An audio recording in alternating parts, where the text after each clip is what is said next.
So we will start with the recital of the first verse as usual. Dharma kshetre kurukshetre samavetaayujutsavaha mamakah pandavaschaiva kimakurvata sanjaya. We'll chant the 39th verse which we saw last time. Katham nageyam asmabhihi papadasmanir vartitum kulakshayakritam dosham prapashyadbhijanardana.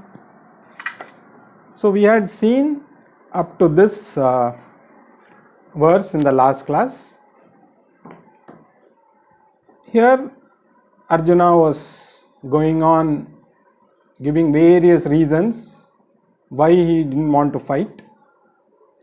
All the arguments, they are all very authentic arguments. So somebody who's looking from, hearing those arguments might say, yes, whatever he says, he's got a point. But then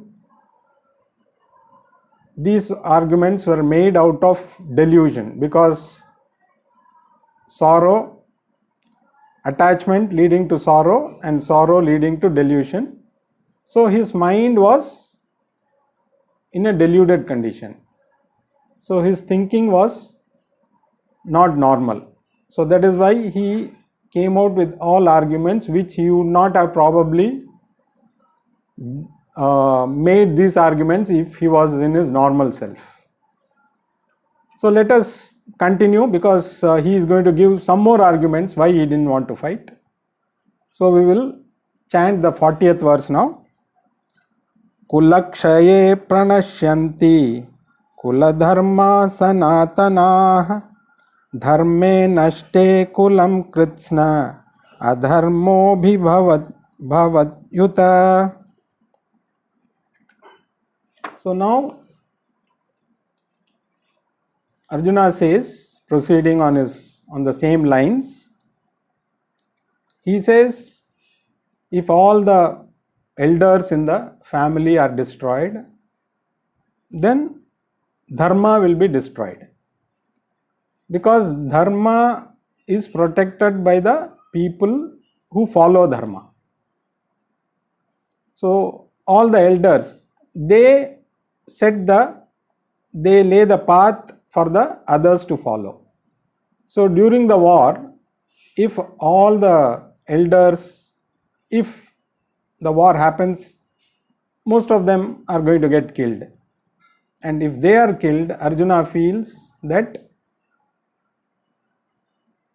dharma cannot sustain, because all the people who follow dharma will be killed.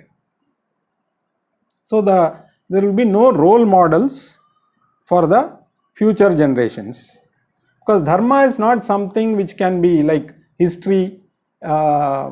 You can save the in history form, you can save all what is dharma and keep it for future generations. It is not history which can be recorded. It is not something which can be recorded and saved for future generations. Dharma is something which is practiced. By following the elders, the youngsters practice dharma. So naturally, if the elders who are the role models, if they die, naturally the youngsters will not have any role models to follow. Hence, dharma will also fail. So that is what Arjuna feels. Again, there is something called Kula Dharma. Now, there are three types of dharma. The first one is called Sadharana Dharma, which is consisting of values which are applicable to everyone. The basic values. You should not steal, you should not hurt others. All these are basic values which are applicable to every human being. So that is Sadharana Dharma. And then there are other two dharmas which are called Vishesha Dharma, which are, one is called Varna Dharma, which is applicable to different varnas. So certain rules and regulations are applied to Brahmins. The Kshatriyas will have slightly different rules. The Vaishyas will have different rules.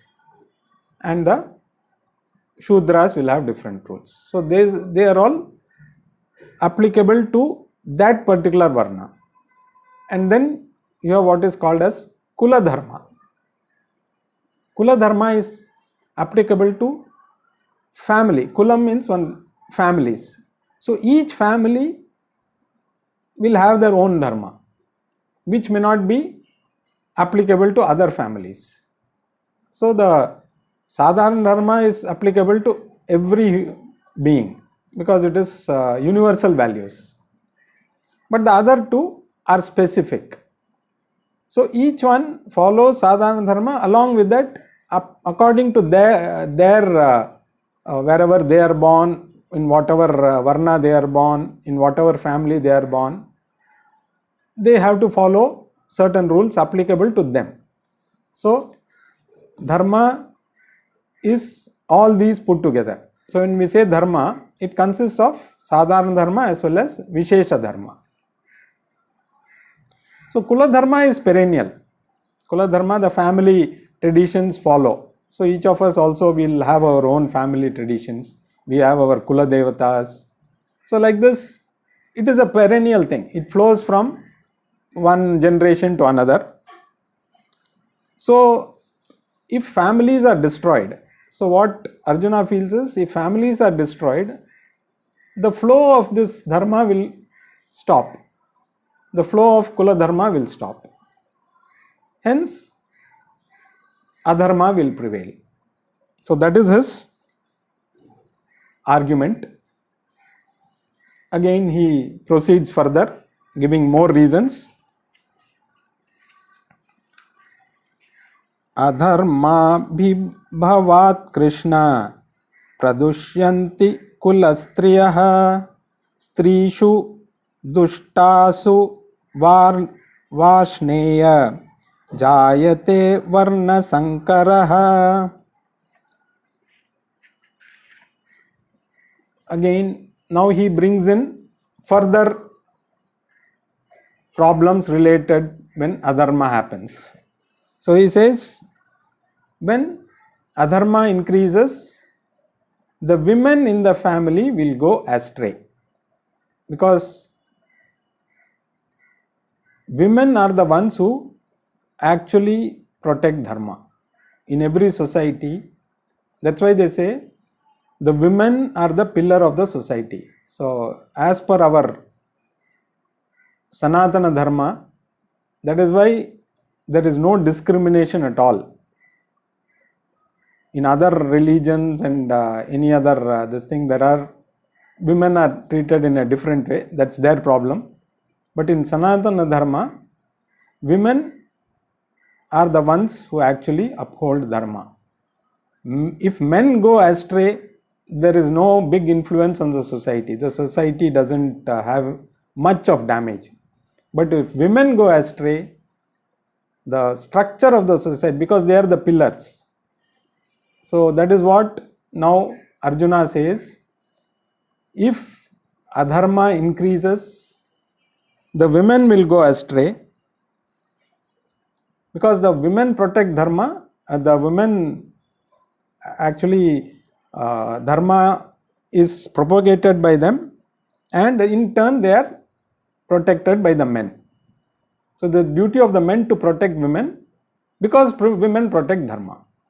It's that is what was prevalent, and even today it is applicable. It is not that such things were applicable only in those times. So that is why we see more problems today, because women unfortunately are not doing their bit. So that is what Arjuna says, if women go astray, then the whole family structure, everything will collapse.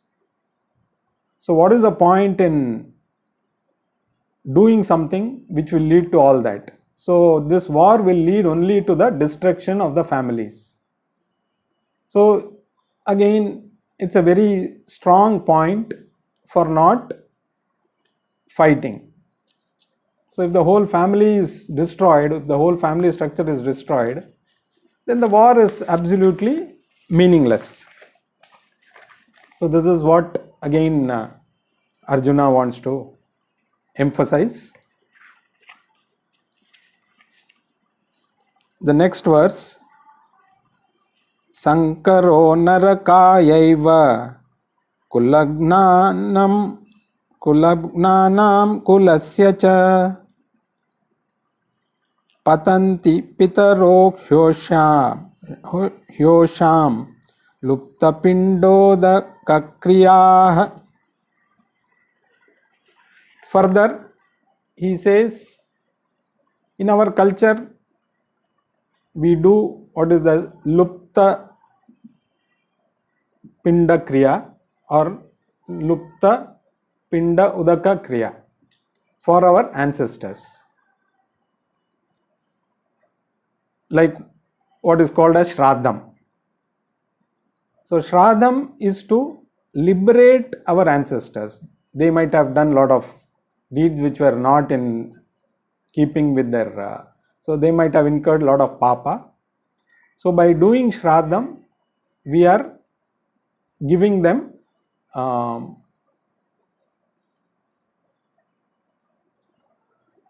by doing shraddha, we are liberating them. So it is a very important ritual, and everyone, that is one of the must to do for everybody. So there is no excuse for anybody not doing shraddha, because it is very important for us to help our ancestors release their karmas. So if we miss that, they are going to suffer. So that is what he says. If adharma prevails, people will stop doing all these rituals. People will stop doing shraddham. And if people stop doing shraddham, in turn, all the ancestors will go down further. Because once you don't do what is to be done for them, they will not get liberated, or they will slide down further into lower lokas. So that is what is, see, all these are things which are there in our shastras. Whether somebody believes or not believe, that is their own, because nowadays modern science doesn't have any answer for all these things, because they don't believe in any things after death, so to say. Because after death, once modern science doesn't go beyond the body, so they feel that if the body dies, the person is as good as over. There's no further any kind of this thing for that person. But in our Sanatana Dharma, it's a continuous process. So when somebody leaves the body, they move to the different lokas based on their karma. If the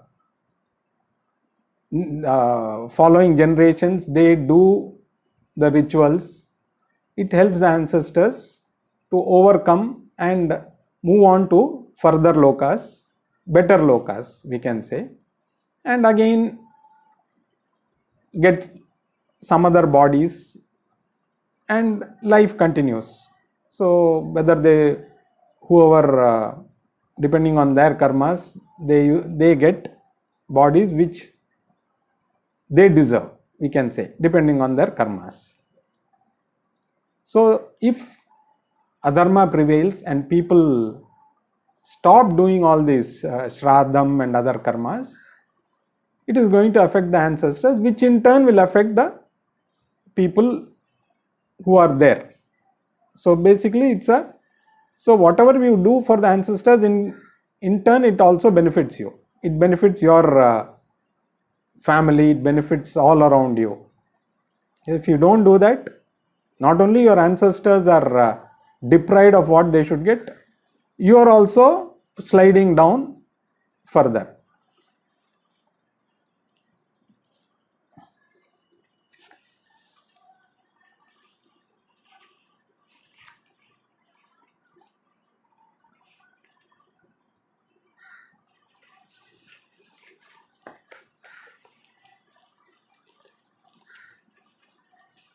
The next verse 43. Doshairetai kulagnanam varna sankara karakai utsadyante jati dharma kula dharmascha shashvatah.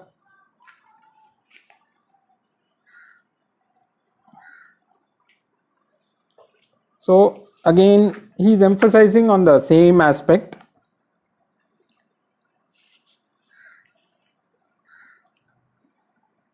So again, if the heads of families are destroyed, the others would not follow dharma, and this would lead everybody to hell. So again the aspect of hell and heaven, that is there in every religion. Hell is something you go if your sins, as per the other religion, there is something called sin. If you commit sin, you go to hell, and then you stay there forever. You burn in hell forever. Or if you do good deeds, you go to heaven and stay there forever. I mean, this is what other religions propagate. In Sanatana Dharma, we have the concept of hell and heaven, but they are not permanent. So if you do good deeds, you will accumulate punya, and the more punya you accumulate, you will go to the higher lokas. But those are also not permanent. You enjoy. Punya is like the currency. You go to heaven, the currency there is punya. As long as you have punya, you live there. Once that is over, like you go for a holiday, as long as you have money, you enjoy. Once your money is over, you got to come back home. Same thing. Once your punya is over, again you come back to where you started from. Same thing with what is called as hell. Again, your misdeeds or your wrong deeds, you incur papa. So papa naturally will take you to hell, naraka, which is again, as long as the accumulated papa doesn't get over, you are going to suffer in naraka. Once that is over, again you come back. So both are not permanent, but definitely the suffering that you undergo will be unpleasant in naraka. In swarga, you are going to enjoy the effect of your karma, but nobody is going to definitely enjoy the pain that one undergoes in naraka. So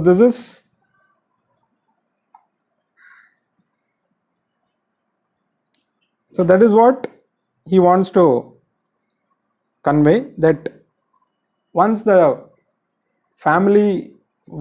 elders are destroyed, the families will be destroyed, and everybody will go to naraka and suffer the pain of all the misdeeds in naraka. So again and again he is making the same point, that if we fight this war, there is going to be disaster. The elders are going to be killed. If the elders are going to be killed, the dharma will be destroyed.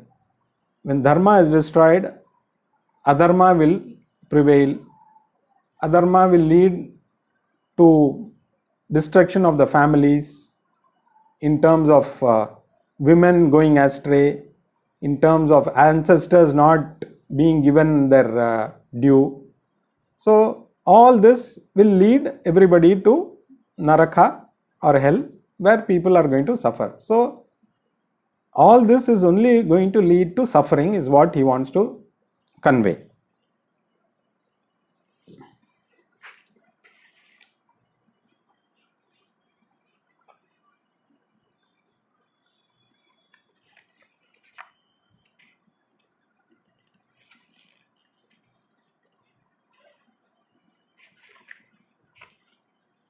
Now verse 44.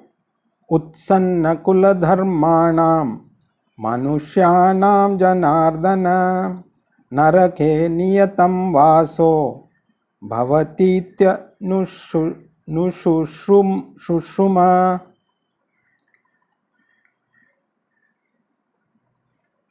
Again he says,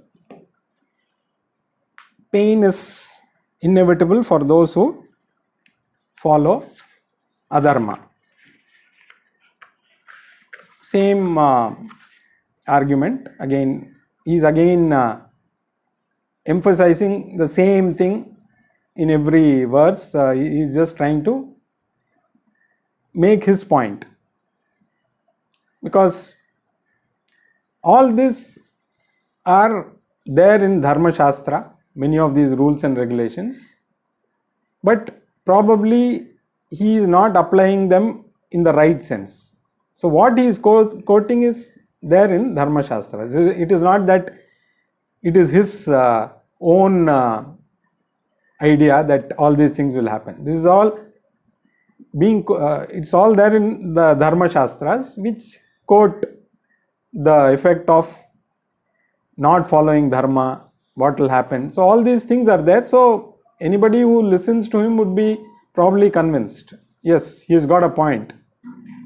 But then Lord Krishna had all the answers, but he chose not to answer at that time, because he wanted him to completely exhaust all his arguments. Because if Krishna had intervened and tried to give him a logic, he would have again picked up some more from that and continued more and more.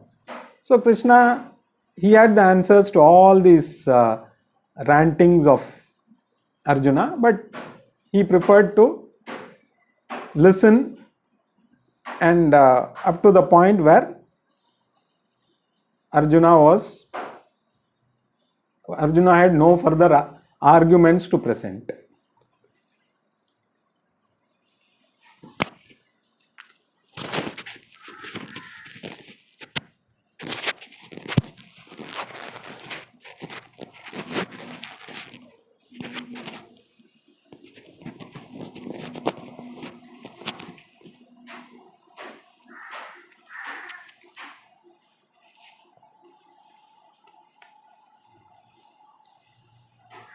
Aho bata mahat papam kartum vyavasitavayam yadraja sukhalobhena hantum swajanam mudyatah.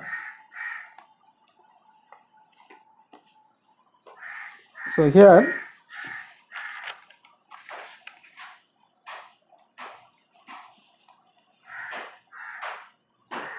in this verse, Arjuna feels that even before coming to the war, he should have thought of all these things, because he feels coming to the war itself was wrong. This, why did I not think of all these things before deciding to fight? Now all these people have come ready to fight the war. If I had thought of these things, coming to Kurukshetra, people coming with all their armies, weapons, and so many people assembling, this all could have been avoided. I don't know why I didn't think of all this before I came to this place. What is the use of getting a kingdom and all the pleasures associated with it, just for the greed of these things? I have come to fight this war. If I had a little bit of sense, I should have thought about this even before coming to the battlefield. So he again and again he expresses his unwillingness to fight. And in the next verse,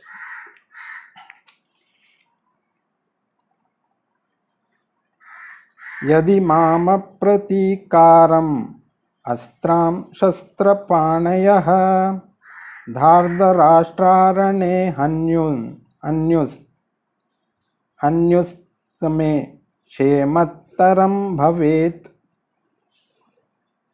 हन्यु अस्तन्मे क्षेमतरं भवेत्. So he feels it would be better to just leave his arms, drop his arms down and surrender to and let the Kauravas, or here he says the sons of Dhritarashtra, let them kill me. I don't want to pick up arms at all. I will be unarmed. Let them kill me. I don't want to even pick up my arms and fight. What is the point in fighting and trying to kill each other? Let them kill me so that I will not have the guilt of killing all these people and then regret throughout my life that I have destroyed dharma. So all the arguments which he had given why he didn't want to fight earlier. So he says better to be killed. So I will just drop my arms, everything, and let them come with their arms and kill me. So to that extent, his mind was deluded. A man of so much prowess, who could even fight the gods, who was feared by all the opponents, he, because of his attachment leading to sorrow, his thinking became so clouded that he just wanted to give up his arms and get killed. So that is the state of mind that he finally arrived at. Now the next verse,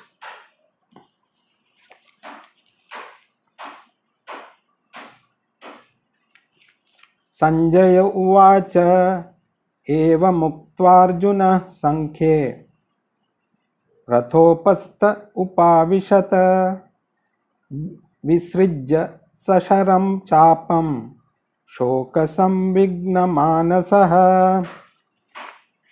Now again the narrator Sanjaya comes into the picture, but actually he was always in the picture, or Vyasa through Sanjaya is reciting all this if we go back to the beginning. So whatever Arjuna was also saying, what was said as Arjuna Uvacha, that was also what Sanjaya was telling. This is what Arjuna was saying. So now, just to remind us that Sanjaya is the narrator, he brings back Sanjaya to comment further. So Sanjaya says, having said all this, Arjuna dropped his weapons down. He dropped his bow and arrows down and just sat on the seat of the chariot. So and Sanjaya was narrating this to Dhritarashtra. Of course, we know it is Vyasacharya who is describing all this through Sanjaya. So finally, having expressed all the reasons, Arjuna could not find anything else to say. So he just dropped his arms, all his bow and arrows down, and just sat on the seat of the chariot, looking very sorrowful. looking very despondent. And then finally he says,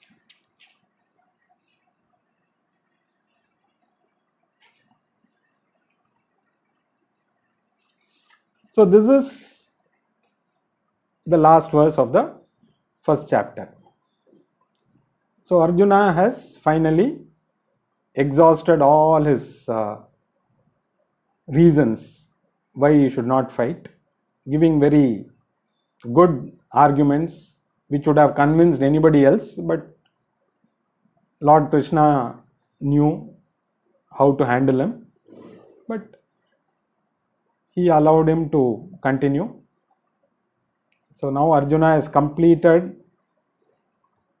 at that moment whatever he could think of, and finally he just put down his arms and sat on the chariot. So this concludes the first chapter. So at the conclusion of the chapter, we will read the conclusion. Om Tat Sat iti Srimad Bhagavad Gita su Upanishadsu Brahma Vidyayam Yoga Shastre Sri Krishna Arjuna Samvade Vishada Yogo Nama Pratamodhyayah. So it says, thus concludes the dialogue between Arjuna and Krishna. This chapter known as Arjuna Vishada Yoga. So it is to do with Brahma Vidya Yoga Shastra. And this concludes the first chapter of the Bhagavad Gita. So quickly we will recap what was discussed in the first chapter. As we know, first chapter is basically an introduction. It's called Arjuna Vishada Yoga, Arjuna's sorrow, which, like I had said earlier, it can be related, we can relate to his sorrow, because the problem is the same. Only thing, we may not realize this problem until we come across a situation like what Arjuna did. He didn't know he had this problem till he came to the battle and saw the people in front of him whom he had to kill. So the problem, like he said, is called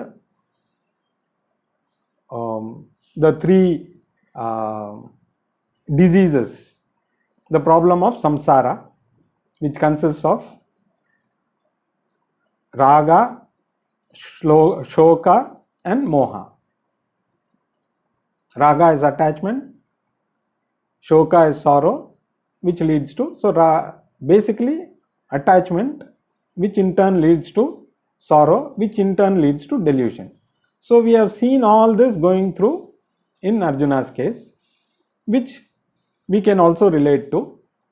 Probably at some point some of us may face, some of us may feel, no, I don't have any such problem, so I need not relate to Arjuna, I need not study Bhagavad Gita. Nothing wrong. I mean, it's each one's choice.